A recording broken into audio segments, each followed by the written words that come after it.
Hello friends, कैसे हैं आप सभी लोग। उम्मीद करती हूँ आप सभी अच्छे और स्वस्थ होंगे। मैं doctor Pragya from Pragya dental clinic. तो आज जिस टॉपिक पर हम डिस्कस करने वाले हैं उस टॉपिक का नाम है गम्स रेसेशन। गम्स रेसेशन का मतलब होता है मसूड़ों का थोड़ा नीचे हो जाना, जैसा कि आप पिक्चर्स में देख रहे हैं। तो आइए जानते हैं गम्स रेसेशन के कारण और ट्रीटमेंट्स के बारे में। तो पहला कारण है सही समय पे ब्रश नहीं करना। तो हम सभी जानते हैं कि हमें दिन में 2 बार ब्रश करने की एडवाइस दी जाती है, एक बार मॉर्निंग, एक आफ्टर डिनर। यदि हम सही समय पर ब्रश नहीं करते हैं तो हमारे मुंह में जो फूड पार्टिकल्स होते हैं, जो खाना खाने के बाद जो फूड पार्टिकल्स रह जाते हैं, वो दांतों गम्स और टूथ के बीच में स्पेस बना लेते हैं, जिसको कि हम पॉकेट्स बोलते हैं। अब वो पॉकेट्स बढ़ने से, धीरे धीरे बढ़ने से पेरियोडोंटाइटिस की कंडीशंस आ जाती है, जिससे कि दांत हिलने लगते हैं और गिर जाते हैं। इसलिए हमें समय पे ब्रश करना बहुत ज़रूरी है। दूसरा रीज़न है सही तरीके से ब्रश करना। ब्रश करना तो सभी जानते हैं, बट सही तरीका क्या है ब्रश करने का, ये हम बताते हैं। ब्रश करने का सही तरीका है ये, हमेशा ब्रश को सर्कुलर मोशन में किया जाता है। ब्रश को हमेशा सर्कुलर, आपको ब्रश ऐसे नहीं करना, कभी भी हमको अग्रेसिव ब्रशिंग नहीं करनी। अगर आप ब्रश ऐसे करेंगे तो आपकी जिंजाइवा घिसेगा और वो गम रिसेशंस का कारण बनेगा। तो हमेशा हमको हल्के हाथों से ब्रश को, दांतों को सर्कुलर मोशन में क्लीन करना है, इस तरह से, ठीक है।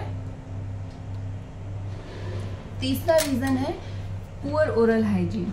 अगर अपना हाइजीन माउथ का अच्छा नहीं होगा तो माउथ के अंदर जो बैड बैक्टीरियाज होते हैं वो अपने गम्स को और टीथ को अफेक्ट करेंगे और गम्स रेसेशंस का एक इम्पोर्टेंट कारण बन जाएगा। चौथा रीजन है डायबिटीज। गम्स रेसेशंस की कंडीशन डायबिटिक पेशेंट्स में ज़्यादा देखने को मिलती है, इसलिए डायबिटिक पेशेंट्स को अपने माउथ का एक्स्ट्रा केयर करना पड़ता है। फोर्थ रीज़न है हार्मोनल चेंजेस। हार्मोनल चेंजेस में आप प्रेगनेंसी और मेनोपॉज जैसे कंडीशंस में गम्स रेसेशंस ज़्यादा देख सकते हैं। तो फ्रेंड्स, ये हो गए आपके गम्स रेसेशंस के कारण। तो अब आइए हम जानते हैं इसके इलाज क्या हैं। इलाज में पहले मैं आपको होम रेमेडीज़ के बारे में बताऊँगी। होम रेमेडीज़ बहुत ही इफेक्टिव होता है गम्स रेसेशंस के कंडीशंस में। अगर आप होम रेमेडीज अच्छे से फॉलो करेंगे तो आपके गम्स रेसेशंस की प्रॉब्लम बहुत हद तक सही हो जाएगी। लेकिन इसमें अगर आपके गम्स रेसेशंस अर्ली कंडीशन में, अर्ली स्टेज पर है, तो ये होम रेमेडीज आपको फ़ायदा करेगी, नहीं तो फिर ये इफेक्टिव नहीं होगी। तो पहला होम रेमेडीज है ऑयल पुलिंग। ऑयल पुलिंग एक बहुत ही इफेक्टिव गम्स ट्रीटमेंट है गम्स रेसेशंस के लिए। इसमें आपको कुछ नहीं करना है। इसमें आपको 1 स्पून कोकोनट वर्जिन ऑयल लेना है, जो कि आपको किसी भी शॉप पे अवेलेबल है, नहीं तो आप ऑनलाइन भी परचेज कर सकते हो। 1 स्पून कोकोनट वर्जिन ऑयल लेना है, आपको मुंह में रखना है और उसको मुंह में घुमाना है इस तरह से। उसको आपको मुंह में 10 to 15 मिनट्स के लिए रखना और ऐसे घुमाना। उसके बाद आपको स्पिट कर देना है। स्पिट करने के बाद आप माउथ रिंस कर सकते हैं या फिर ब्रश भी कर सकते हैं, कोई दिक्कत नहीं है। उसके बाद आपका सेकेंड मेथड है warm saline rinses. Warm saline rinses में आपको हल्के गर्म पानी में नमक डाल के कुल्ले करने हैं। इसमें क्या है, नमक में एंटी इन्फ्लेमेटरी प्रॉपर्टीज़ होती हैं, जो कि जो बैड बैक्टीरियाज आपके माउथ में वो फ्लश ऑफ हो जाएंगे और आपके माउथ की इन्वायरमेंट अच्छी हो जाएगी और इससे गम्स और टीथ भी हेल्दी हो जाएंगे। थर्ड है आपका एलोवेरा जेल। एलोवेरा जेल आप में इसमें कुछ नहीं करना है, आपको एलोवेरा जेल लेना है फिंगर से, जहां आपको रेसेशंस के दिख रहे हैं वहां पे लगाना है और उसको मसाज करना है 5 to 6 मिनट। उसके बाद माउथ रिंस कर लेना है। थर्ड है आपका टर्मरिक पेस्ट। टर्मरिक पेस्ट में आपको 1/2 स्पून हल्दी लेना है, उसमें 2 ड्रॉप्स मस्टर्ड ऑयल डालना है और थोड़ी सी नमक डालनी है। ये पेस्ट आपको जहाँ पे आपको रेसेशंस दिख रहे हैं वहाँ पे लगाना है और हल्का सा मसाज करना, या फिर 5 to 6 मिनट्स के लिए छोड़ के आप माउथ रिंस कर लीजिए। इसमें जो हल्दी में एंटीऑक्सीडेंट प्रॉपर्टीज होती है, काफ़ी हेल्पफुल होती है गम्स रेसेशंस को ठीक करने में।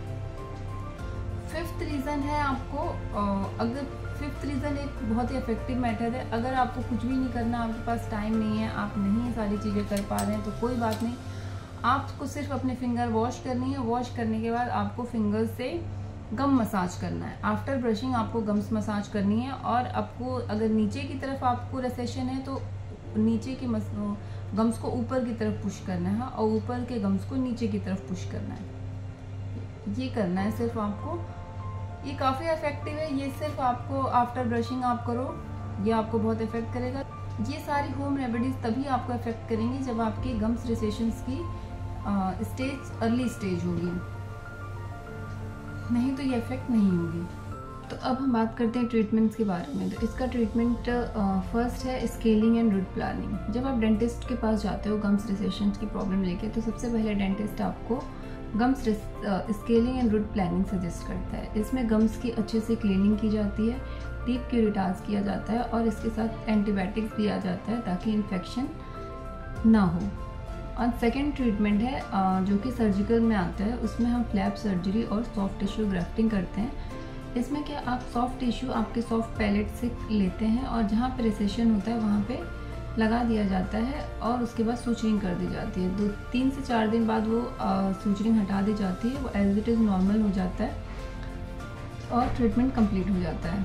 तो फ्रेंड्स, उम्मीद करते हैं कि आपको इस वीडियो से काफ़ी कुछ जानकारी प्राप्त हुई होगी।